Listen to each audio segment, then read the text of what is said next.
So, hello and welcome back to the Web3 Insights podcast series. Today, I'm thrilled to have Jolyon Horsfall, co-founder and CFO of Flight3 and co-founder of Zebu Life. Jolyon has been at the helm of two exciting ventures in the Web3 space, and he's going to share his experience working with Stephen Bartlett, building these companies, and his insights of the future of Web3 events and financial strategies. So this promises to be a great episode. So let's dive straight in. Jolyon, thank you for joining the podcast.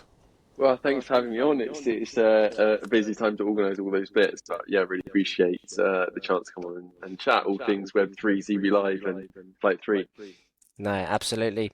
So to start then, Jolyon, you've had the unique opportunity to work with Stephen Bartlett at Flight3. Can you share what it's been like, working with such a high-profile entrepreneur and how his leadership has sort of helped influence the direction of Flight3 as well?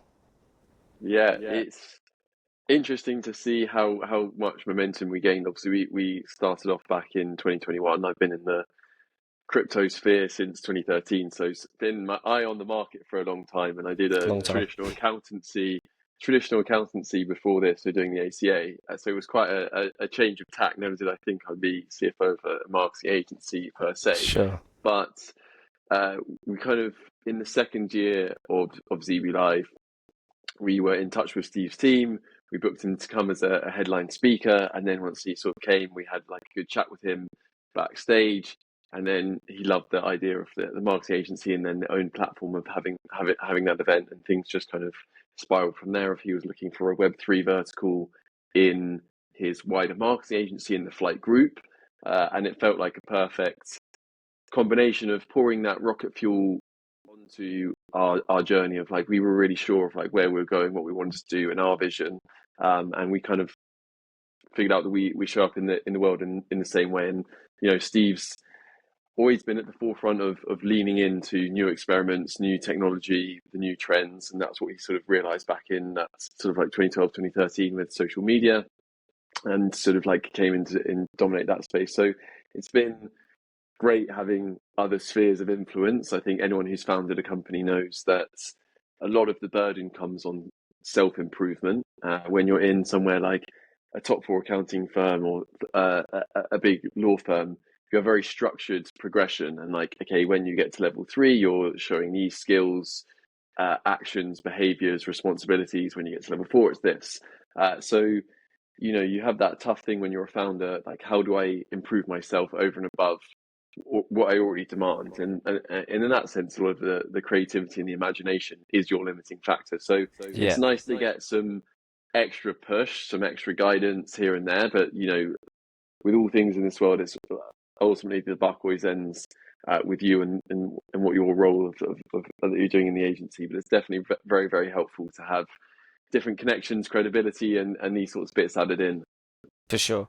I mean, what would you say were like, especially early on, when you first were introduced to him and started working with him, what would you say like were some of the early key things that stood out in terms of just the way he was as a person and what you sort of learnt from him in those early days?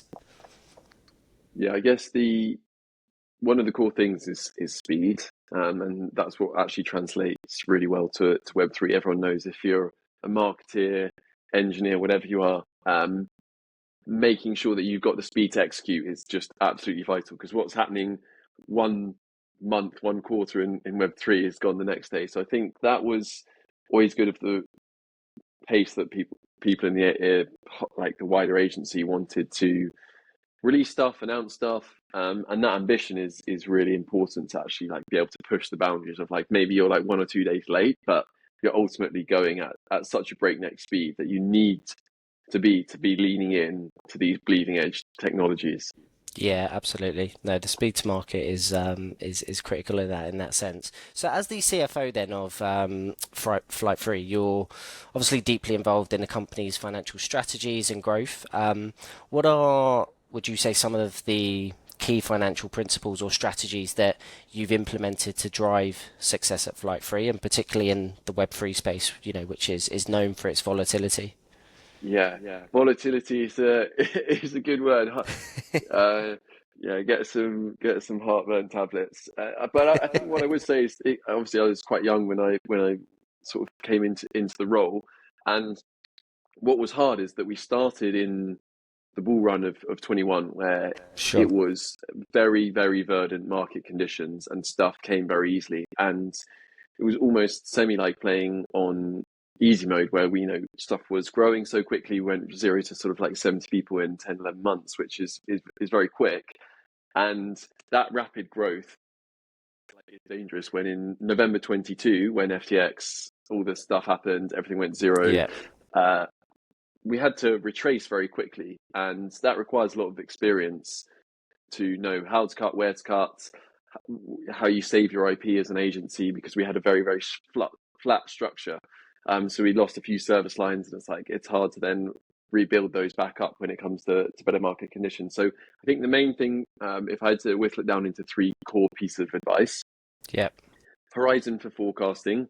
You cannot go too far out in Web3. I mean, in general world anyway, it's stuff starting to move so quickly that what was in your high, medium, and low, even 3, 4, 5, 6 months ago, can drastically change. So really focus on 1, 2, 3 kind of quarters, and that puts you in a really good position for when you start hitting the contingencies of like, hey, if we do this quarter, then we're going into that section of the forecast. If we know we stay stable, then we're going to stay in this core section. Sure. The second is automation. We've been really plugging away with trying to get as many things as we possibly can automated, because it's all the small bits that really eat up your time. Yeah, couldn't agree more. I think the third is the treasury management is quite an interesting one in Web3, with a number of tokens, and lots of companies within the space have a ton of like utility tokens in their treasury. Like, are you staking? Are you yielding them? Last cycle, we were really not good at actually interacting with the protocols, getting in touch with the teams, making sure we're like a validator in certain ecosystems. That can really help boost your passive income. So that can help the agency seesaw, because you tend to have, signed contracts, get the staff to service them, and then, it might drop and then you've seesawed too far. So balancing that with really cool treasury management and passive income strategies is a really important part of Web3, I think. Yeah, no, nice. And I think the automation piece is key there. Like across any sort of role or industry now, how can you make your time more efficient? And automation, if used in the right way, is absolutely fantastic. Yeah, it's hard to get your head up to actually get the time to focus on those, but it's definitely key. It's yeah, but one of our very good friends from the agency said you've got to flush your Windows 97 attitude Yeah. out the agency. As much high tech as you can, but it's much easier said than done. Yeah, no, for sure, for sure. So, in addition to your role at Flight3, then you're also a co-founder of Zebu Live, which is, a major Web3 event that is coming up October 10th is the start date. Yeah, October 10th, 11th. 10th, 11th, that's it. Yep, I will. I will be there. I've already got my ticket. How did the idea for Zebu Live come about, and how has your experience as an entrepreneur shaped the way you approach building and running a Web3 focused event? Yeah, well, Aaron, it was to stop you having to fly to Singapore, Paris, Miami, Yeah, and all the places in between, and so we could have something here in the UK that was just as nice. impressive, and so bring so many people together. I think my brother, who's the CEO, Harry, has always been so passionate about events. His first company that he sold was an events business that was to Nice. run music festivals. And then in 2013, when he kind of moved out of university, he ran his first Bitcoin event in 2013 in London. And that was his Okay. penny drop moment. So he really sees the power in that IRL vertical of marketing, and actually bringing people together. It brings a kind of a quiet energy to ideas, creativity, magical moments. And we really pride ourselves on trying to make as many magical moments as possible, like hiring a person, finding a co-founder, finding an investor, finding a new project that you're keen about, a new idea that unlocks a piece of your personal puzzle. So in 2021, we had the marketing agency, and we just said, with sort of 60, 70 days, we're like, how many marketing managers can we call up and ask what is the maximum amount of money you're allowed to give us without asking your boss, and getting that done. And so we ran DeFi live in 2021 with a shoestring budget, which nearly killed our team, with sort of 3 or 4 of us on it, of like spinning up a brand, getting whoever we could to speak. And so that was actually called DeFi Live in 2021, just because DeFi was obviously Sure. DeFi summer, was the rise of it. And since then, we're going into our 4th year, which is an exciting moment for a lot of events, because that's when they start to build the brand equity, the speakers, we've had the UK government, Matt Hancock come to speak, Dr. Lisa Cameron Nice. on the future of digital asset policy. And obviously this year is the 2nd year in a row that Coinbase has sponsored us, and we're the only conference in the UK that they do. So there's a lot of awesome bits that are starting to happen, but more over and above, we've really focused on the community partners. So I think we have 60, 70 community partners. And so making sure that we can try and bring as many people in to share ideas as possible has always been a key goal. Yeah, no, nice. I haven't been before, so it's my first year going. Here we go. I know, I'm buzzing. Yeah, that's Yeah, great. I'm buzzing. I'm very excited to go. So yeah, that's a month tomorrow. So yeah, looking forward to that one. So, there's obviously an interesting connection between Flight3's growth and the community building aspect, as you were sort of saying there, of Zebu Live. So how have the insights from Zebu Live's community and events influenced the way that you approach in sort of building and scaling Flight3? I think because event marketing is such a unique thing. There's so many different like slithers of it. Some people want really high like brand awareness, tier 1 press releases, go in sort of 100+ publications. Some people want, if you're a product and you're testing your product, there's no better place than 3,500 people in London to go and ask, like, do you like this? Do you like this? And have a booth. So that's, to market to those people across X or LinkedIn or these other things, and trying to get them to try Sure. something out would cost a ton of marketing budget. So there's loads of different bits, and I think that Flight3 has been really useful in seeing like what people are doing, key announcements, market trends. We tend to have such a key eye on the market of like what's happening, and that helps set the plenary themes, and then it helps us understand like where we want to market, what's hot, and all the bits in between. So that's always a useful piece. Also, the nice thing about having a event is you can speak to a lot of people that maybe you couldn't before. So getting in with the bigger blue chips and these sorts of areas where you can say, hey, we're doing this, we'd love to hear your thoughts on X, Y, and Z, or da da da da da. And I think that can be a really useful part of any marketing mix for a company. Yeah, no, nice. I mean, yeah, sounds interesting. Flight3's obviously grown rapidly in the Web3 ecosystem. What are from your in your opinion some of the brightest sort of challenges that you faced, particularly as a CFO in this fast-paced industry, and have you sort of navigated them? I think anyone in the Web3 space, like one of the biggest challenges that they'll be facing is talent. And Yeah, that's not necessarily a unique thing and yeah, I mean, Aaron, you'll know this better than yeah, most. And yeah, that's why you need Aaron helping source your talent. But, it's such a unique blend of, do you go for more Web2 professional, a lot of experience in, say, the role title, but limited Web3 experience, or do you go someone who's maybe more Web3 native and just obsessed in their sort of like degen ways, but maybe it takes like more training to grow up into a specific area. So, and I think that's been like slowly converging as more and more people get 4, 5, 6 years Web3 experiences, and that's a huge challenge in growing quickly, because hiring and firing, not that we want to talk about hiring, is a really unique challenge to companies in the space. And there's LinkedIn is saying the 9 to 5 is going to be dead by 2030. And I think like Web3 is a lot more of like the gig economy, where people do have 2, 3, 4 roles of like community manager of this like project, social manager of that project, etc. So I think that's a challenge to understand your boundaries. You also have these amazing opportunities to have global talent, which is fantastic, but that's in itself is a whole difficulty that people find in scaling Web3 yeah, companies, I think. yeah, for sure. I think it's something that I've actually spoken about on a couple of episodes of the podcast. I did an article on the transition from, how to make that transition from Web 2 to sort of Web 3 because from a technical perspective, it is difficult in terms of having the right technical skills to understand the infrastructure and systems. But from a marketing perspective, or maybe even within a finance perspective, in Web3, there's so much or so many more transferable skills to be able to sort of cross over into this space.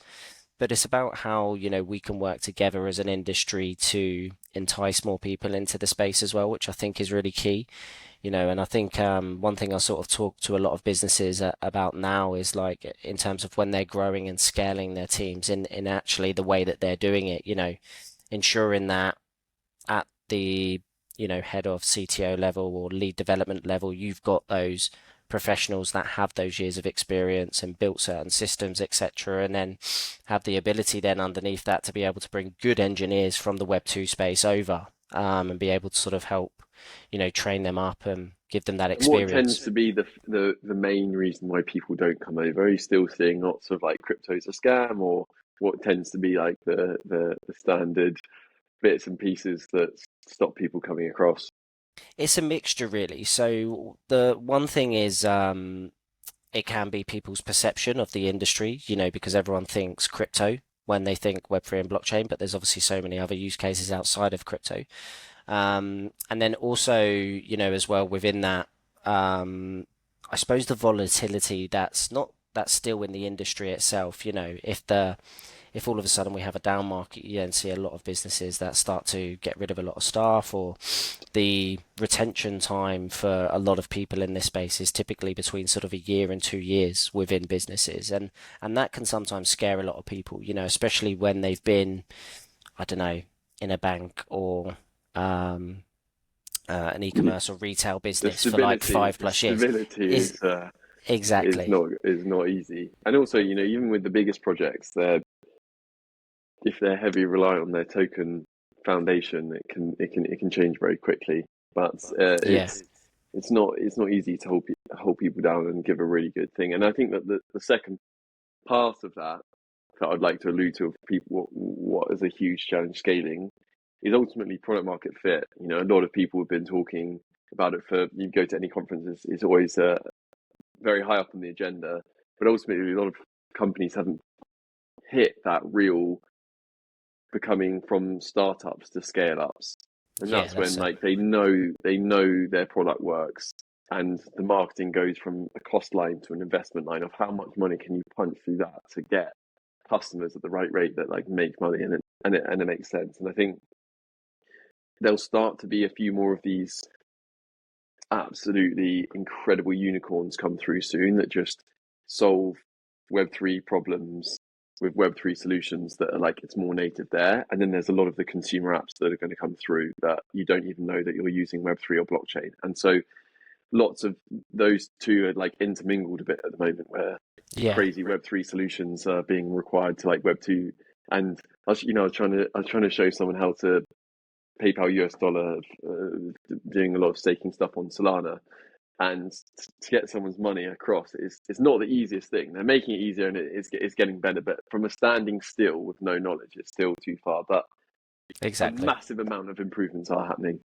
No, no, no, for sure, for sure. So looking ahead then, what's the sort of next for both Flight 3 and Zebu Live? Are there any sort of exciting developments or strategies in the pipeline that you're particularly excited about? Yes, there are. I think with Flight 3, we're really passionate, about working with larger brands also coming into Web3. I think there's this nice convergence of where we are right now is no big companies have like Web3 marketer in house. And I think it's akin to 20, 30 years ago where there used to be a digital marketing department and a marketing department. And so eventually I think, companies like Man United do big NFT drops and they do loyalty schemes and they're starting to incorporate more blockchain technology. And so they might have like one Yeah, or two in-house people, and slowly but surely, just a marketing department will be like now you have a social media team, now you have a TikTok creating team, etc. That you'll come into that phase where blockchain tech in some way, shape, or form will just be part of the marketing mix, which I think will be an exciting moment. So you've got a lot of that still to come, which I think is going slowly but surely. People like Sony releasing their own blockchain Sonium, which was a really good release Yeah, from looks them. There's, exciting. a lot of really exciting pieces that make marketeers excited to say, like, wow, there's more cool products coming out, there's more adoption, there's more people who have wallets. It's only going to be a better time to market and actually people getting product market fit. So that's really cool. In terms of Zebu Live, we are just super focused at the moment at this 30 days. I think, the future of Web3 conferences are quite unique in the sense there's a big side conference culture that's set up, and it's like, how do we help promote that as much as possible? We own something called London Web3 Week, which is the umbrella of the 20 or 30 side events that happen during that whole week in London. So that's a big focus for us in 2025 to cultivate as much activity as we can. So last year we had about 26, 27 events. This year we're really gung-ho focused. We've got Stella coming in with Meridian. They're doing a huge 2-day event the following week with some really, really, really tier one speakers. So definitely catch what's going on there. And then there's a ton of hackathons, Ton, Solana, a lot of the ecosystems are coming down to do some really cool stuff. So that's a big focus. And then there's some other bits and bobs, that are going on in the background. Nice. Sounds incredibly exciting. So for those then looking to, final question, I suppose then, for those looking to dive into the Web3 space, whether it's building a company or, hosting major events like Zebu Live, what advice would you give to sort of aspiring entrepreneurs within the industry? Just do it. I would say, like, if you're in a normal job right now and you're wanting to go into like starting your own company, I would say keep it as a side hustle for as long as you can until you get some kind of positive hypothesis response of, I think this will work when I hit 10K, maybe it's a newsletter. Like, once I hit 10K subscribers or have monetized it to $15,000 over a 3, 4, 5 month period. So try and set out something that indicates whether you think something's going to be working. And then I'd say just side hustle it as long as possible to reduce your risk, because it can all change quickly. And don't ask your mum if you think it's a good idea, because she'll obviously say yes. Try and get someone else. Because that's never a good test. So I think that's important. I would go and learn, because there's this whole debate at the moment of when you should start your entrepreneurial journey and if you should at all. And getting as much experience in the areas that you can for good companies is, I do think, very valuable. Everyone's got their own contextual journey to go on. Like, some people might do better just starting straight out and going for it. But I do think it's valuable getting as much experience as you can to give yourself the best chance for success. And take lots of people don't take enough risks, I would say. And that's like head-on calculated risks rather than just being blindsided by risk that you're not aware of. So I think, making those concerted efforts to test and hypothesize, like, I think this will happen if I do this, and check it, iterate, because there's no magic. The only magic is iterating and moving fast. No, absolutely. I think that's absolutely sound advice. I mean, thanks so much for coming on, Jolyon. I know obviously it was very last minute, but appreciate you joining us today. No problem. Thanks for having me on, and I can't wait to see you at CB Live over a coffee. Yeah, no, absolutely. I'll definitely be there. For those that are following and listening to the podcast, it is a month tomorrow, so starting. So I will put a link in the podcast in the comments below to go and get your ticket. So do go and check it out. Jolyon, as I say, it's been incredible to hear your journey with Flight3 and Zebu Live and your insights into the financial and entrepreneurial side of Web3. As I say, for our listeners, make sure you subscribe and stay tuned for more exciting conversations in the world of Web3 space. Until next time, keep exploring the world of Web3. Thanks. Cheers. Thanks so much.